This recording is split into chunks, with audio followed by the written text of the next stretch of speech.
안녕하세요. 오늘도 사연살롱을 찾아주셔서 감사합니다.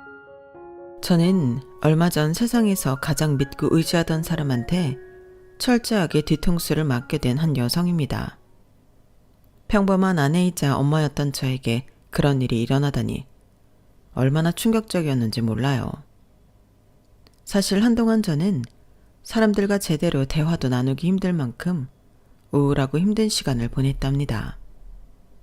하지만 지금은 많이 떨쳐내고 씩씩해진 상태고 제 과거의 상처에 대해서도 담담하게 이야기할 수 있을 만큼 괜찮아졌어요.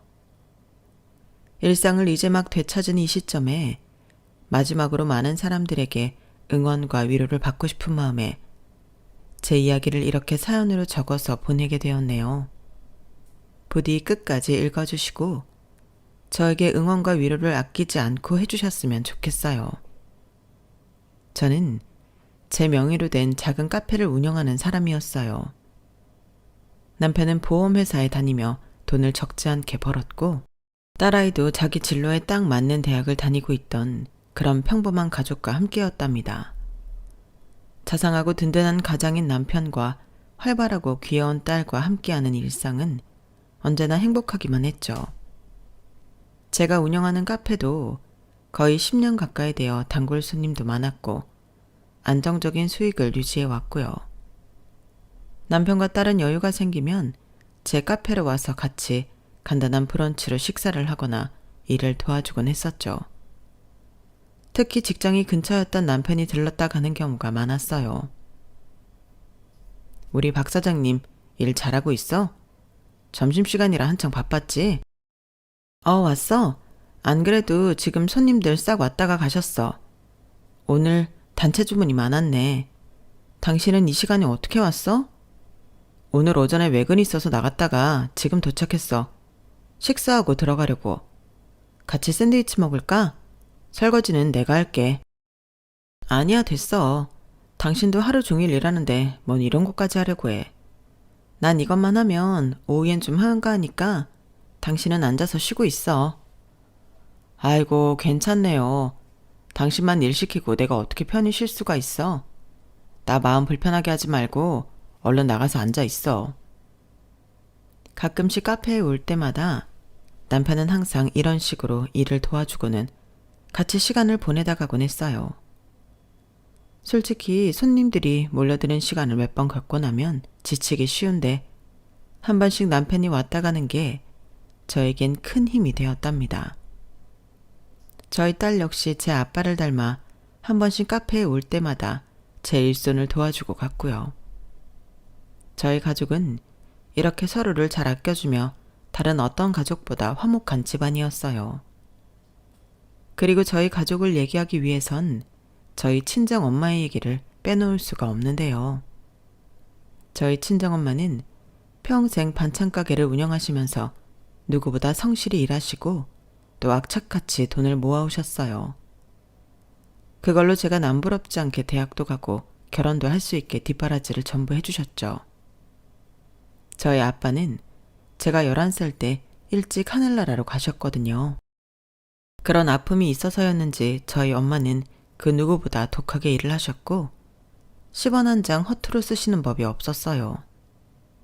저도 아이를 낳고 키우다 보니 저희 친정엄마가 절 키우기 위해 얼마나 고생하셨는지 조금이나마 알게 되었고 저도 삶에 여유가 생긴 뒤로는 틈틈이 엄마를 챙겨드리려고 애썼죠. 하지만 엄마는 나이가 지긋이 들어서도 소소한 정성은 받으시되 절대 사치를 허용하는 법이 없으셨어요. 엄마, 이번에 어버이날에는 호텔 디너 예약했어. 생각해보니 엄마한테 한 번도 근사한 식사를 대접한 적이 없는 것 같아서. 거기가 음식도 음식이지만 뷰가 그렇게 멋있다고 하더라고. 호텔 디너라고? 그거 뭐 한 끼에 몇십만 원씩 하는 거 아니야? 입에 들어가서 나오는 건 다 똑같은데 무슨 밥 한 끼에 그렇게 돈을 많이 쓴단 말이냐? 혜진이 너 거기 얼른 취소해라. 음식이 건강하기만 하면 됐지 비쌀 필요까지 있어? 이 정도는 그렇게 비싼 거 아니야, 엄마. 나도 카페 잘 되고 있고 우리 그이도 이번에 성과급 정말 많이 받았어. 엄마한테 한 번도 그렇게 좋은 거 못 해줘서 그래. 난 됐다. 그냥 집에서 집밥만 먹어도 충분하다. 안 그래도 신서방이랑 수빈이도 바쁜데 어버이날이라고 시간 내주는 것만으로도 괜찮아. 그 돈 있으면 적금을 들든 아니면 모아서 땅을 사든지 해라. 쓸데없는 데 쓸 생각 말고. 엄마, 어버이날 챙겨주는 게 뭐가 쓸데없다는 거야. 나도 엄마한테 좋은 거 해드릴 능력 된다니까. 아우, 내 선물로 왜 내가 싫어하는 걸 해준다고 그래. 난 그렇게 쓸데없이 비싸기만 한 거 딱 질색이야, 질색. 너 엄마가 말할 때 잘 새겨들어. 지금 좀 여유 있다고 그렇게 사치 부릴 생각 말고 돈이라는 건 있을 때 더 악착같이 모으고 불려야 해. 알았어? 아우, 알아서 잘하고 있어. 이런 호텔 디너는 1년에 한 번도 갈까 말까 한데 이 정도가 대체 뭐가 사치라는 거야. 엄마한테 잘 해드리려고 해도 매번 조금만 돈이 많이 들어갔다 싶으면 거절을 하시니 저는 그게 늘 속상했었죠. 그리고 그 문제로 엄마랑 여러 번 다투기도 했었어요. 그럴 때마다 야속하게도 남편은 제 편이 아닌 엄마 편을 들곤 했고요. 당신 마음은 알겠지만 장모님 마음도 생각을 해드려야지. 당신이 해주려는 게 당신 기준에만 좋지 장모님 기준은 아닌 거잖아. 그럼 장모님 기준으로 잘해드리는 게 맞는 거 아니야? 돈은 많이 안 들어도 정성이 들어간 선물을 해드려.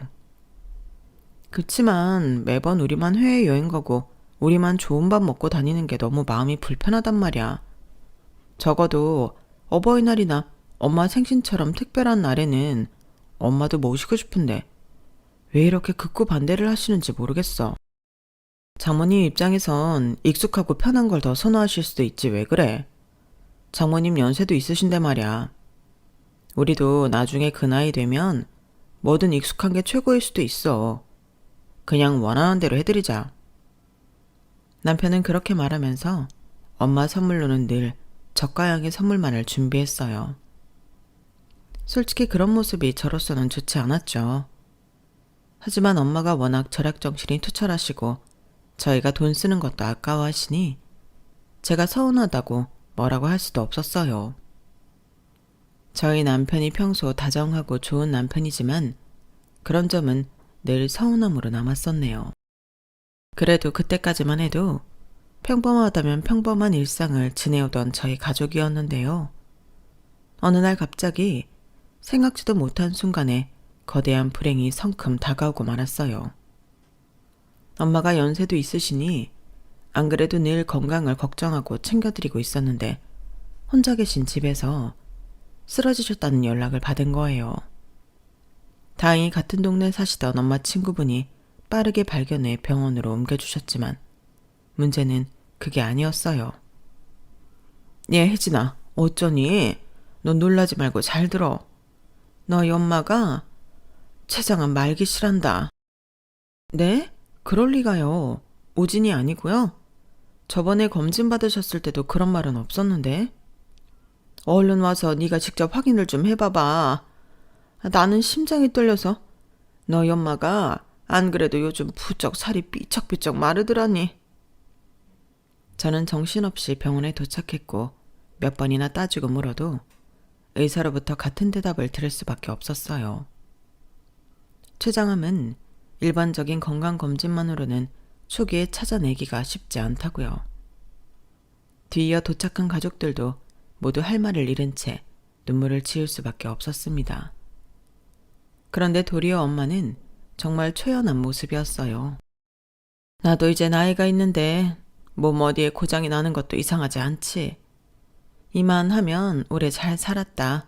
너무 슬퍼하지 마. 어떻게 그렇게 말할 수 있어. 일단 치료부터 받자. 엄마 지금 하는 반찬 가게는 내가 알아서 정리할게. 엄마는 일단 입원부터 하자. 치료받으면 나을 수는 있고 당연하지. 엄마 원래 운동도 자주 하고 건강하니까. 내가 아까 이미 물어봤다. 치료하면 낫는 병이긴 하냐고. 의사 선생님도 모른다고 하는 걸 네가 어떻게 알아. 혜진아, 난 치료받고 싶지 않아. 그럼 이대로 그냥 있겠다는 거야? 의사가 고작 1달 얘기했어, 1달. 그럼 1달 후에 네 아빠한테 가서 내가 우리 딸 잘 키우고 왔다고 하면 되지. 괜히 희망도 없는 치료받으면서 죽는 이만 못하게 사는 것보다 엄만 그냥 좀 쉬고 싶다. 엄마의 덤덤한 말에 저는 아무 말도 할 수가 없었어요. 평생 단 하루도 쉬지 않고 달려왔던 엄마를 잘 알았기에 엄마의 쉬고 싶다는 말 한마디가 가슴을 무겁게 짓누르는 것만 같았죠. 저는 결국 엄마를 데리고 다시 집으로 돌아와 최소한의 통원 치료만 받기로 했습니다. 저는 카페 문을 잠시 닫고 엄마와 시간을 보내는 데에 집중했어요. 한참 바쁜 시기였던 남편은 자주 함께 해주진 못했지만 마침 방학이었던 제 딸은 할머니와 함께 많은 추억을 만들 수 있었죠. 그리고 그때만큼은 엄마도 제가 호텔 식사를 대접하든 같이 여행을 가든 거절하지 않으셨답니다. 저희 엄마는 1달을 조금 넘긴 후에 돌아가셨어요.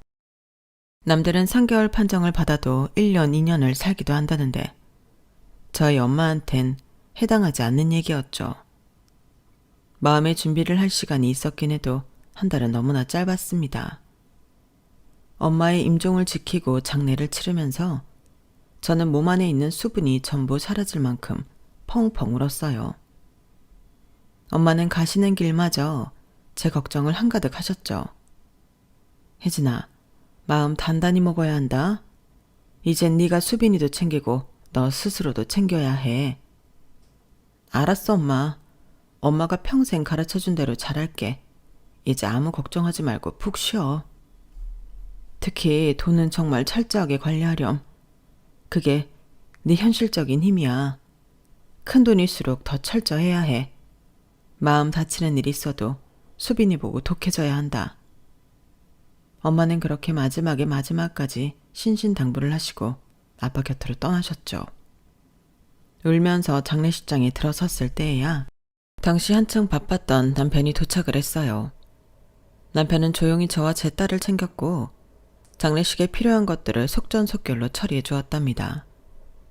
그때까지만 해도 이성적인 남편이 함께 있어 정말 다행이고 든든하다고만 생각했죠. 그런데 하루가 지나고 장례식 이틀째가 되었을 때였어요.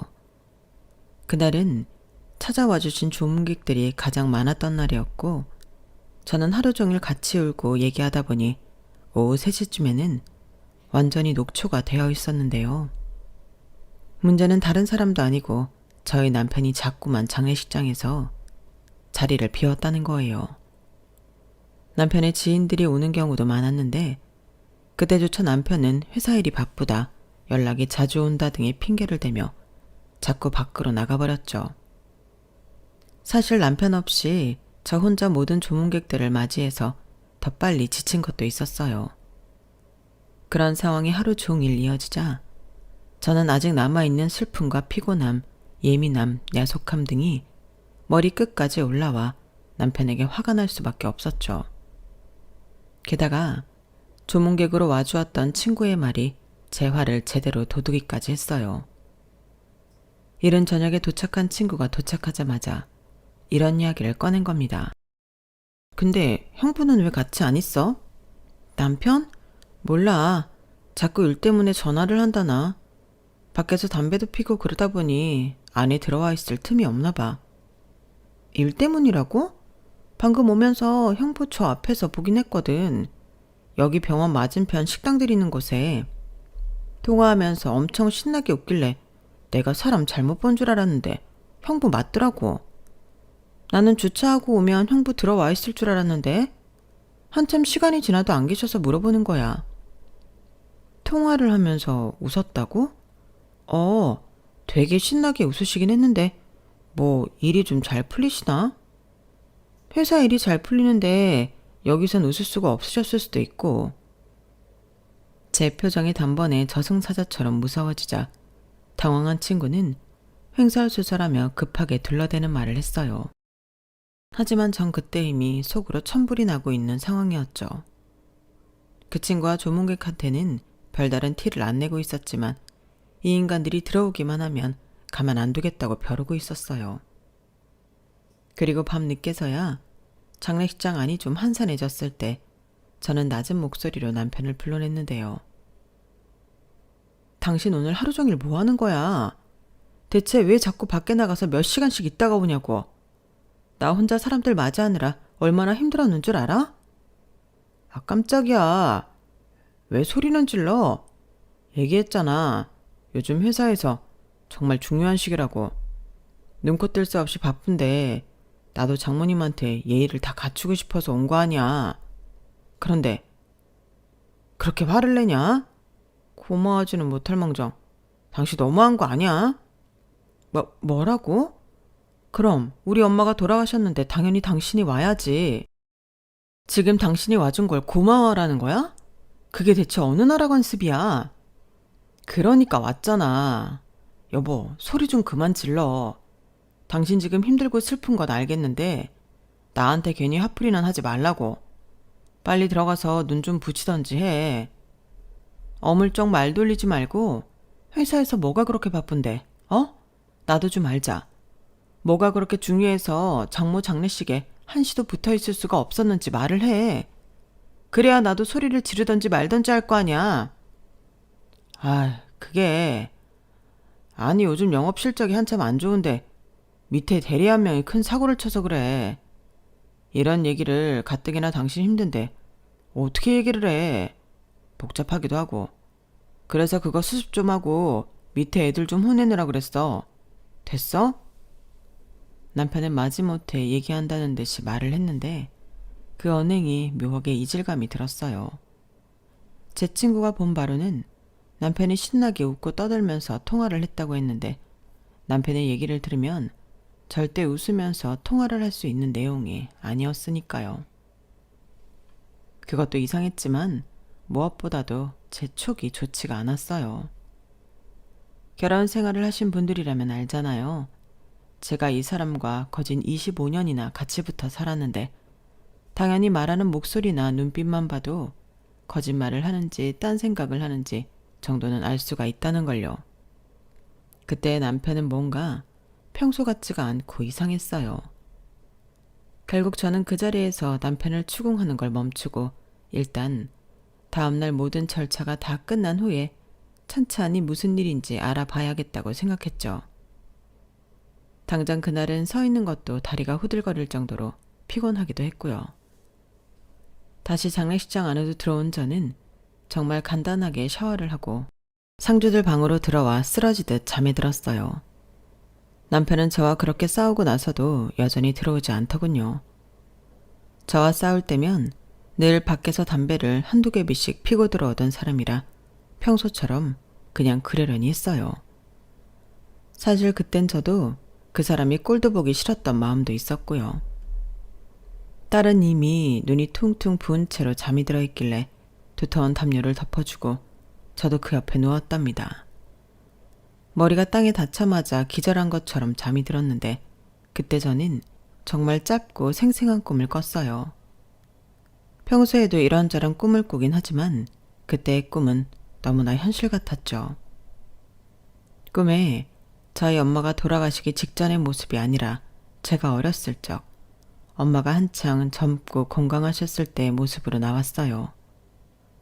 저는 엄마의 무릎을 베고 엄마가 제 머리를 쓰다듬는 걸 느끼면서 잠자고 있었죠. 그런데 갑자기 엄마가 제 오른손을 덥석 잡으시더니 혜진아, 일어나! 라고 큰 소리를 내시는 겁니다. 엄마의 외침에 저는 화들짝 놀라서 깨고 말았죠. 한 3시간쯤 잤을까요? 잠에서 번쩍 깨고 나니 오른손에 쥐고 있던 핸드폰에서 여러 차례 진동이 울리고 있었어요. 누군가 전화를 했나 싶었지만 여러 통의 문자가 온 것이었죠. 안녕하세요, 박혜진님. 생전에 길정숙님 재산관리를 도와드렸던 한지명 지점장입니다. 삼가 고인의 명복을 빕니다. 생전에 어머님께서 부탁하셨던 일이 있어 연락을 드렸습니다. 장례 다 끝나고 혼자 계실 때 연락 부탁드리겠습니다. 저는 생전에 엄마가 재산 관리를 따로 하고 계셨다는 걸 그때 처음 알았어요. 물론 그 문자를 본 순간은 이게 보이스피싱인가 싶어서 반신반의했죠. 하지만 새벽 4시에 이렇게 여러 통의 문자를 보내는 게 뭔가 심상치 않은 듯했고 꿈자리도 뒤숭숭하니 전 바로 전화를 걸어 물어볼 생각으로 밖으로 나왔습니다. 곤히 잠든 딸이 깨지 않게 조심하면서요. 장례식장 문 밖으로 나가 통화를 할 적당한 곳을 찾던 제 눈에 낯익은 실루엣이 보였어요. 바로 저희 남편이었죠.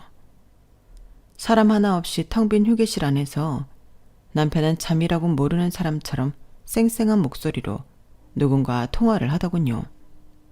문도 활짝 열어놓은 채로요.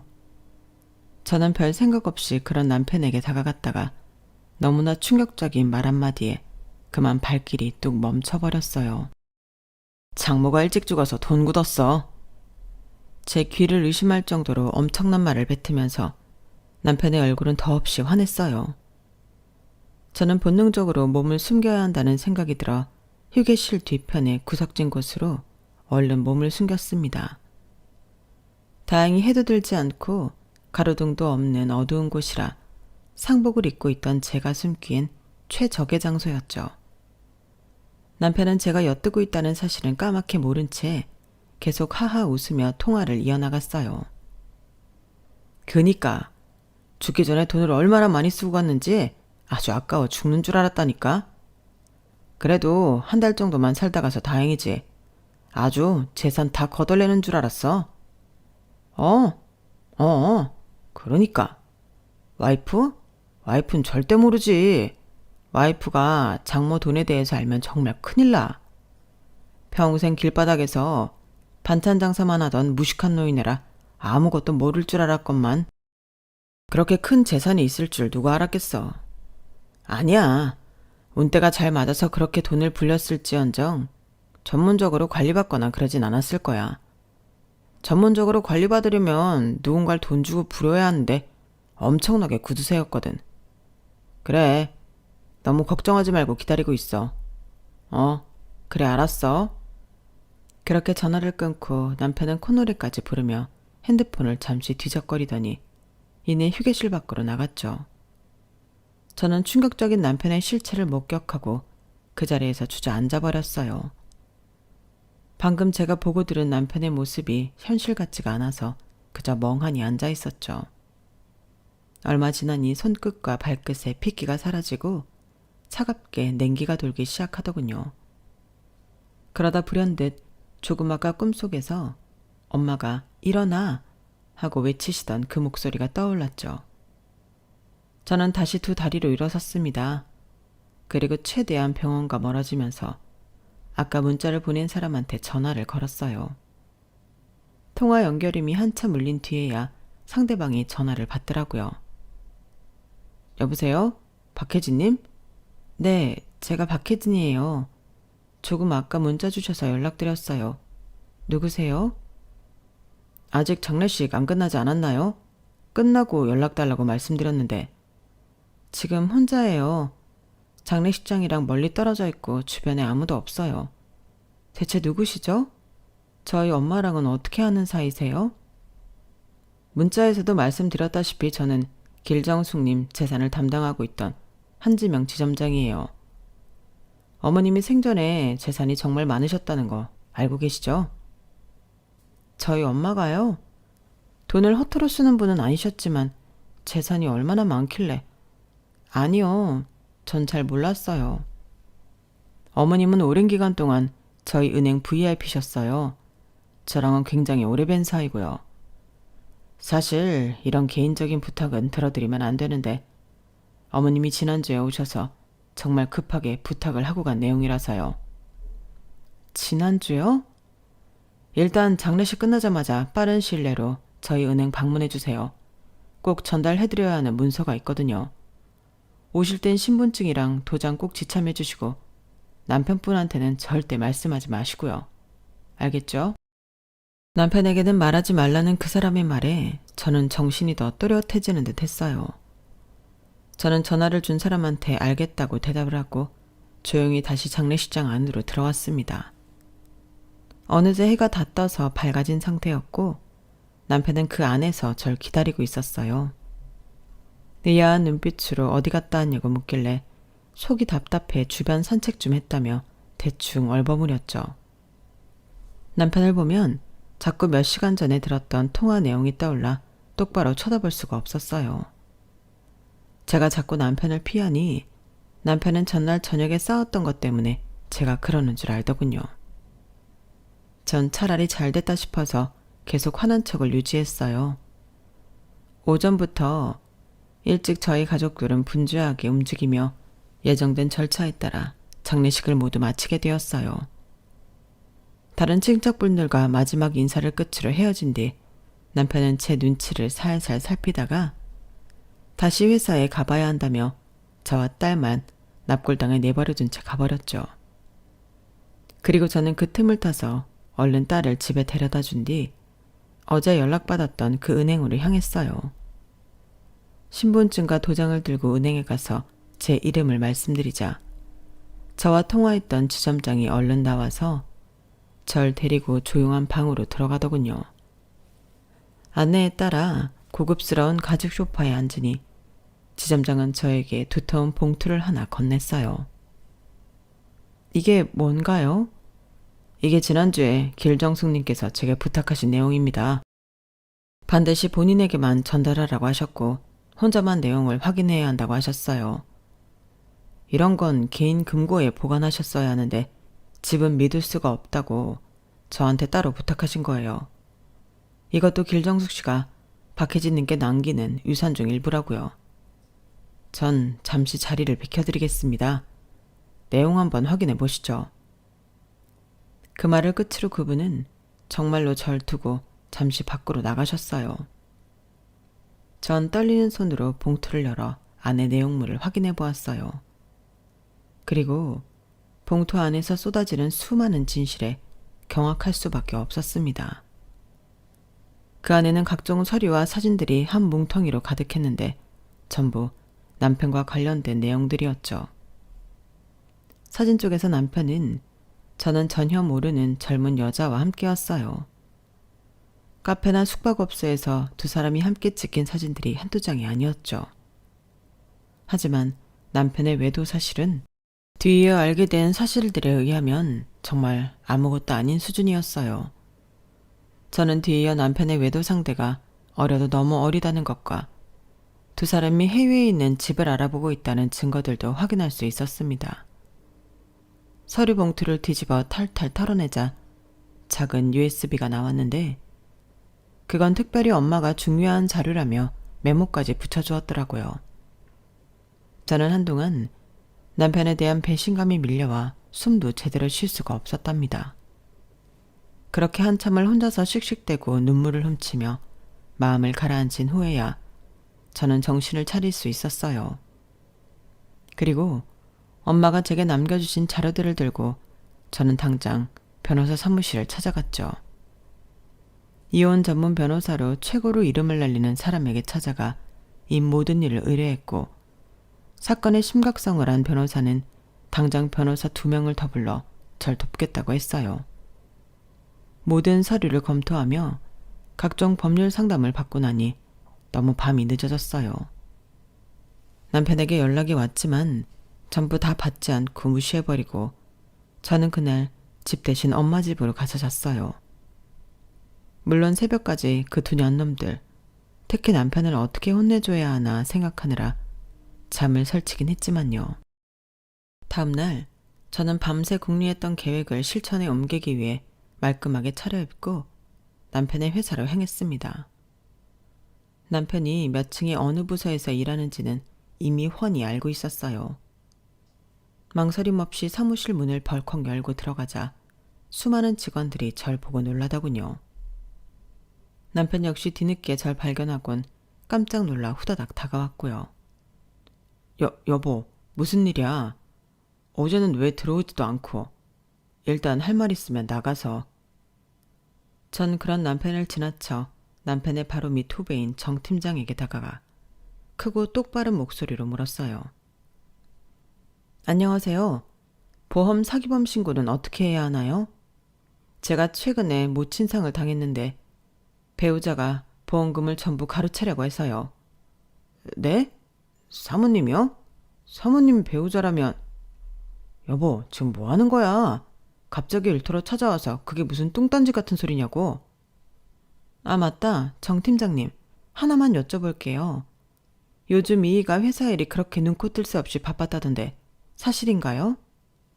저희 엄마 장례식장에서도 하루 종일 핸드폰만 붙들고 있을 만큼 그렇게 정신이 없었다면서요? 남편의 표정은 실시간으로 창백해지기 시작했고 처음에 당황한 채로 눈치만 보던 정 팀장은 오히려 빠르게 이성을 되찾은 것 같았어요. 그렇지만 묻는 말에 대답은 빨리 안 나오길래 저는 질문의 대상을 바꿨습니다. 정 팀장 근처에 앉아있던 어린 사원한테 말이죠. 대신 대답해 보시겠어요? 최미연 씨. 요즘 그렇게 회사 일이 바빴나요? 아님 그쪽이랑 제 남편만 그렇게 바빴나요? 네? 아니 저는... 여보, 일단 나와. 여기 이렇게 함부로 들어올 곳 아니야. 다들 미안해. 이 사람이 이제 막 장모 장례식을 마쳐서 힘들어서 이래. 얼른 나와. 우리 엄마 보험사에 전화를 49통을 했더라고 당신이. 당신이 보험회사 다닌 게 몇 년인데 대체 왜 그렇게 전화를 많이 한 거야? 그리고 여기 최미연 씨랑은 한 200통 넘게 전화를 하고 말이야. 이 최미연 씨랑 할 일이 그렇게 많았어? 대체 무슨 소리를 하는 거야? 지금 이거 다 명예훼손이라고 여보. 이러지 말고 일단 나오라니까. 왜 명예훼손이야? 와이프가 남편 회사에 관련해서 질문도 못해?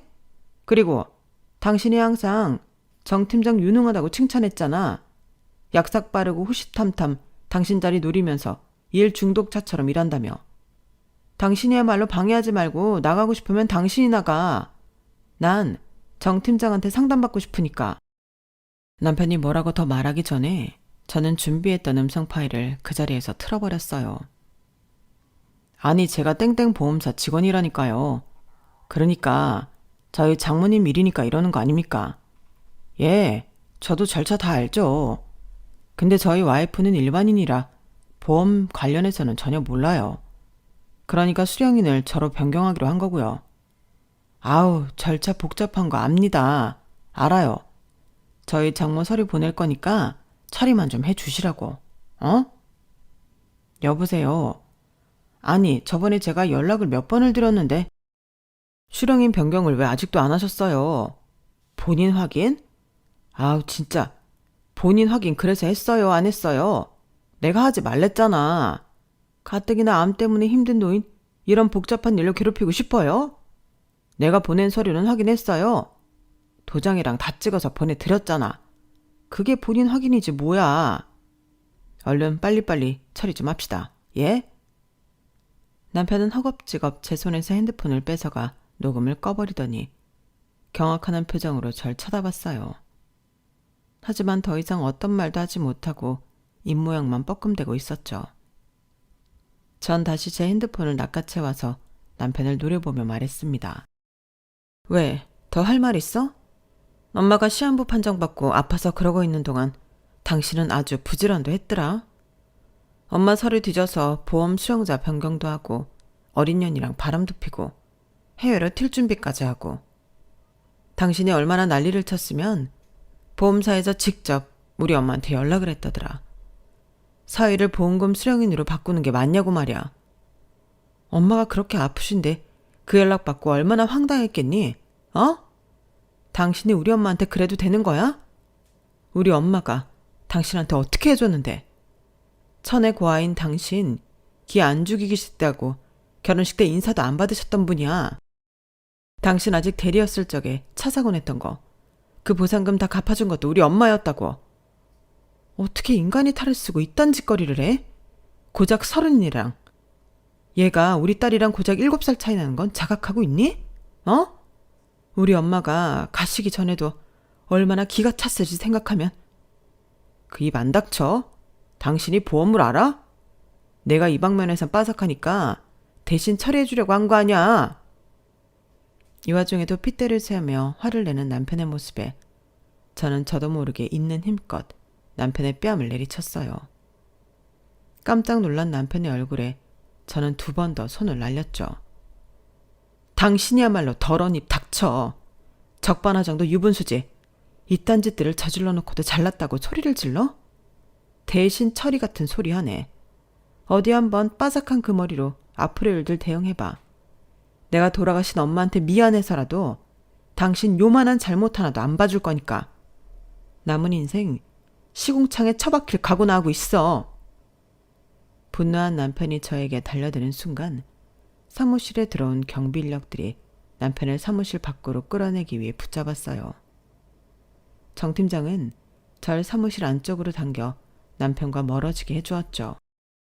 그리고 남편에게 다가가 말하더군요. 내가 언젠간 선배 이꼴 날 줄 알았지. 그렇게 여자랑 돈 밝히면서 온갖 가정적인 척은 다 할 때마다 얼마나 꼴보기 싫었는 줄 알아요? 사모님 말씀이 맞아요. 앞으로 선배 인생 시궁창에 처박힐 테니 각오나 단단히 하고 있던가 해요. 제가 신나게 도와드릴 거거든요. 야, 이 새끼 너? 그러게, 후배들한테 착하게 좀 하고 사셨어야지. 허구한 날 짬처리나 시키고 이용해 먹지 말고. 이 사람 아예 건물 밖으로 끌어내고 회사 출입 맘대로 못하게 아이디 카드도 일단 뺏어버려요. 이미 증거 수두룩한 범죄자 새끼니까. 이따 경찰 오면 바로 넘겨주시고요. 남편은 그대로 경비 인력들한테 질질 끌려 나갔어요. 저는 정 팀장과 연락처를 주고받고 왔죠. 사실 저희 엄마가 가입한 보험사 직원도 아닌 정 팀장이 직접적으로 뭘 해줄 수 있는 건 없었지만 제가 엄마의 보험사와 이야기를 하고 남편의 보험 사기 관련해서 일 처리를 해야 할 때마다 정 팀장은 물심양면으로 도와주었어요. 제 남편의 인생을 망치는데 어느 순간들은 저보다도 열심히더군요. 그것만 봐도 그 인간이 평소 회사에서 어떻게 하고 살았는지 훤히 보였죠. 그 뒤로는 모든 일들이 순조롭게 풀렸어요. 남편은 보험 사기와 공문서 위조 등 여러 제목으로 형사처벌을 받게 되었고 저에게도 막대한 위자료를 뜯기며 이혼을 당하게 되었죠. 사실 너무 어린애라 망설였지만 저는 남편의 상간녀에게도 소송을 걸어 위자료를 받아냈어요. 한 사무실에서 근무하면서 남편이 유부남인 줄 몰랐을 리가 없는데도 그런 짓을 벌인 것이 괘씸해서요. 상간녀의 말로는 자기는 너무 어려서 부장님 말에 휘둘린 것뿐이라고 했지만 저는 귓등으로도 들은 척을 안 했어요. 제 나이에 비해 어리다는 거지 30이면 알 거 다 아는 나이잖아요. 자기 잘못을 뉘우치기는커녕 어떻게든 머리만 굴리는 그 모습에 봐주려고 했던 마음이 싹 사라져 그냥 법대로 처리해버렸습니다. 두 연놈들은 당연히 회사에서 쫓겨났고요. 남편은 감방에 상간녀는 길바닥에 나앉으면서 둘은 사이좋게 나락을 맞이했어요. 그 와중에도 저희 남편은 감방에 들어가는 그 순간까지 뉘우치는 기색이 하나도 없어 절 원망하기만 했죠. 당신도 먹고 살만한 사람이면서도 너무한 거 아니야? 우리가 같이 산 세월이 있는데 꼭 이렇게까지 해야 했냐고. 당신 그 돈 가지고 떵떵거리면서 살 동안 나는 차가운 감옥바닥에서 썩으라는 거야? 그래, 그것도 사실 한참 모자라. 그래, 당신이야말로 20년 넘게 나랑 함께 지냈으면서 그렇게 치밀하게 뒤통수 칠 준비나 하고 있었냐?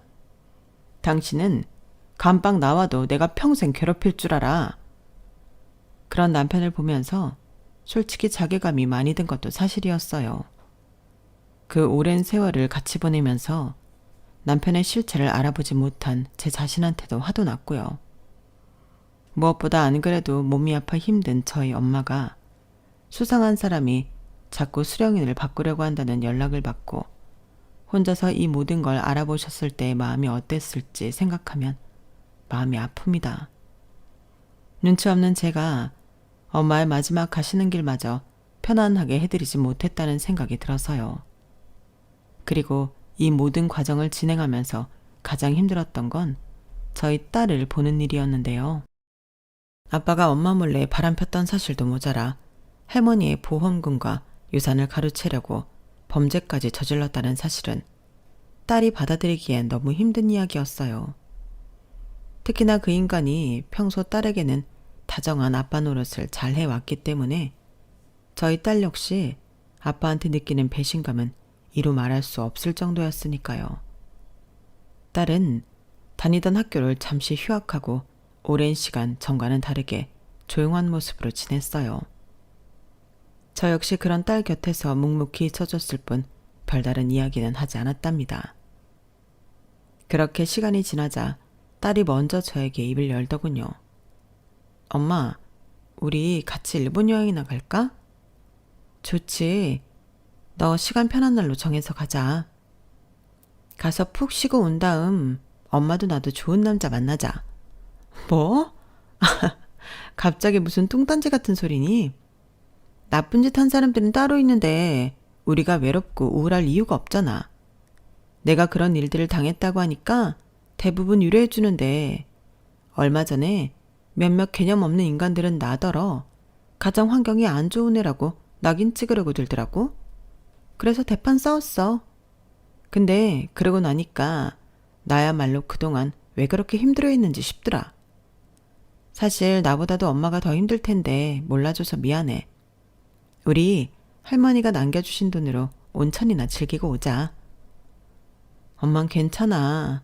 네가 이렇게 씩씩하게 마음먹었다니 오히려 고맙지 뭘. 일본 온천? 그래 가자. 거기쯤은 엄마 돈으로도 충분히 가. 엄마 위자료 왕창 받아서 돈 많아. 가서 우리 딸이랑 신나게 놀아야겠다. 실제로 주변 사람들 중에서는 제 사정을 전해 듣고 저한테 손가락질을 하는 사람들이 있었어요. 여자가 얼마나 둔하면 그걸 모르냐고요. 남자분은 눈이 없다는 얘기도 들었던 것 같네요. 사람이 큰일을 당했는데 위로는 못할 망정 그딴 소리나 한다는 게 듣는 입장에선 충격이었어요. 그리고 생각보다 그게 마음에 남기도 하더라고요. 하지만 저랑 제 딸은 그딴 개념 없는 소리들은 더 이상 귀담아 듣지 않기로 했답니다. 앞으로는 사람을 만날 때 더 신중히 보기야 하겠지만 설령 또다시 힘든 일이 생기더라도 약한 가해자를 욕할지언정 자책은 2번 다시 하지 않을 거예요. 제 이야기는 여기까지입니다. 딸과 평화로운 여행을 즐기고 온 후 저는 요즘 다시 카페를 열심히 운영하며 저녁에는 자산관리에 관한 강의도 들으며 바쁘게 지내고 있어요. 꿈에서까지 나와 절 걱정하셨던 엄마가 앞으로는 천국에서는 저는 신경 쓰지 않고 아빠랑 알콩달콩하게만 지내셨으면 좋겠다는 마음으로 열심히 공부하고 있습니다. 제 지난 일들을 읽어주신 분들께 모두 감사드려요.